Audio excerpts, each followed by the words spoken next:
and legend riders, I hope you're all doing well. And in today's video, we are checking out 8 brand new electric mountain bikes that have hit the market in the last week and a half. Yes, the market is going crazy still. And yes, we're going to check out those bikes right now. But first, a massive shout out to Schwalbe, the long-term sponsor at Sam's Bikes. Without Schwalbe, Sam's Bikes is not possible, full stop. And I absolutely love my tacky chans in an ultra soft on the front and soft on the back.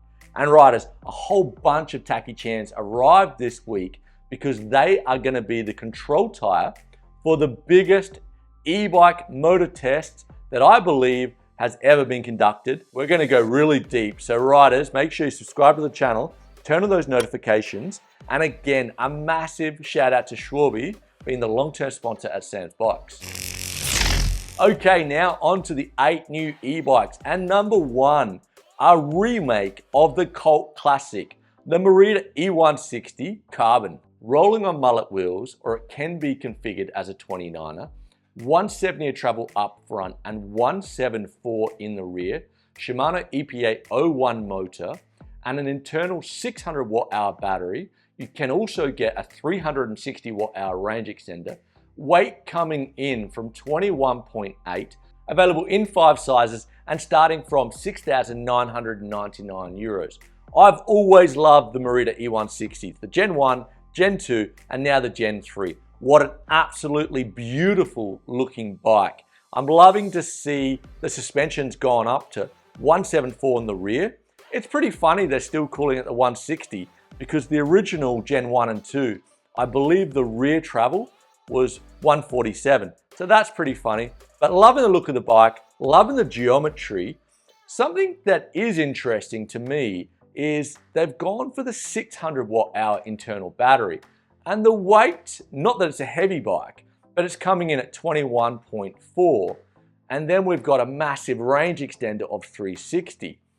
I think I personally would have preferred maybe a 500 watt-hour battery, bringing that bike into around 20 or maybe just under 20, and then a 250 watt-hour range extender. So then you could ride it as an SL, and you could, with the 250 watt-hour range extender, making you have 750, you could ride it with full-powered e-bikes and have no range anxiety. Anyway, that's my thoughts. Riders, what do you think? Number 2, the Merida eONE-SIXTY LITE. Full aluminium frame, rolling on mullets, or you can configure it as a 29er. 170 up front and 174 in the rear. Shimano EPA-01 motor with a 750 watt-hour battery, or you can also add the 360 watt-hour range extender. Coming in just over 26 kilos, available in 5 sizes and starting from just over €6,000. And riders, as you'll see, the Merida eONE-SIXTY LITE is very, very similar to the eONE-SIXTY Carbon. It's only heavier, it's got a bigger battery, and it's a bit cheaper. So riders, I think they're both great options. Number 3, the Cannondale Moterra SL. Rolling on mullet wheels, or you can set it up as a 29er. 160 of travel up front and 150 in the rear. Shimano EPA-01 motor with a 601 watt-hour battery, coming in from 19.5 kilos, which is really impressive. 4 sizes available and starting from €7,999. Riders, sign me up. This bike looks like an absolute beast. And maybe Cannondale are back. The last couple of years, Cannondale e-bikes really haven't impressed me that much. But this one, this was sub 20 kilos, 601 watt-hour battery. We've got a 62.5 degree head tube angle. I believe you can change it to 63.5, but it's a super aggressive trail bike with those geo numbers. It does have the flex chainstays, which I'm not really sure about. I'd really need to test it to see how they are out in the trails. But the bike looks like, as I said, absolute beast. The only thing I might be missing is a range extender, like 600 watt hours. You know, if you want to ride it with the full powers, a lot of my friends have 7 or 750s or 800. So I'd love to see a 200 or 250 hour range extender on this beast. Number 4, the Scott Voltage eRide. Rolling on 29 wheels, 160 up front and 155 in the rear. TQ motor with 50 Nm of torque, a 360 watt-hour internal battery, and you can get a 160 watt-hour range extender. Weight coming in from 18.9 kilos, available in 4 sizes and starting from 6,599 euros. What a futuristic e-bike. You can't see the suspension. You can't see the e-bike TQ motor. The integration is next level. And I'm also loving you can put the range extender on and still have your water bottle. For me, that's a massive point of difference for this bike. But maybe call me a bit old school.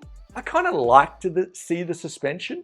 What do you think, riders? Do you like the integrated suspension? I mean, I like the idea of it because your suspension is protected, doesn't get dirty. But what do you think, riders? Do you like to see it or do you like the integration? Number 5, the Cube Hybrid 144. Rolling on 29 wheels, 140 up front and 140 in the rear. Powered by the Bosch SX motor with 55 Nm of torque, 400 watt-hour internal battery, and you can also get a 200 watt-hour range extender. And coming in from 16.2 kilos, which is very impressive, but that's quite a light trail build, available in 4 sizes and starting from 6,200 euros. It is great to see Cube entering the SL market. It looks like a fantastic bike, and also the pricing at 6,200 euros is a great option. Now the next bike isn't a new bike, but it's a limited edition run from Crestline. This bike is looking absolutely dripping with all these parts. And I believe it is to celebrate the legend Aaron Gwynn joining Crestline as a part owner, and he will be racing a Crestline downhill bike this year. So the Crestline RS 180 is rolling on mullets, or you can set it up as a 29er. 180 of suspension up front and 180 in the rear. The Bosch race motor with a 750 watt-hour battery, and I believe you can get a 250 watt-hour range extender. Available in 3 sizes, and as I said, riders, they're only going to be selling 75 of these models. They look awesome, and the price is $11,999 US. I'm absolutely loving what Troyden has been doing at Crestline over the last couple of years, and now Gwynn's joined. This company could be unstoppable. Number 7, the Merida eONE-FORTY. Rolling on 29 wheels, 150 of travel up front and 140 in the rear.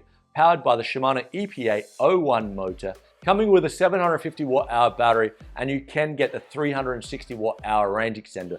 Available in 5 sizes and starting from around 4,000 to 5,000 euros. I couldn't get the exact price of it.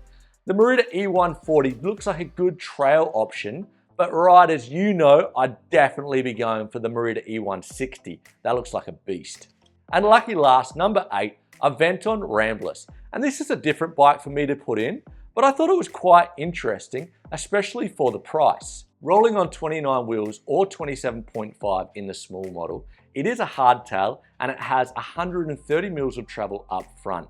It's powered by Aventon's own motor with 100 Newton meters of torque and a massive 750 watts of peak power. Battery is 708 watt hours, available in 4 sizes, and get this, riders, coming in at $2,699 US. That is a deal.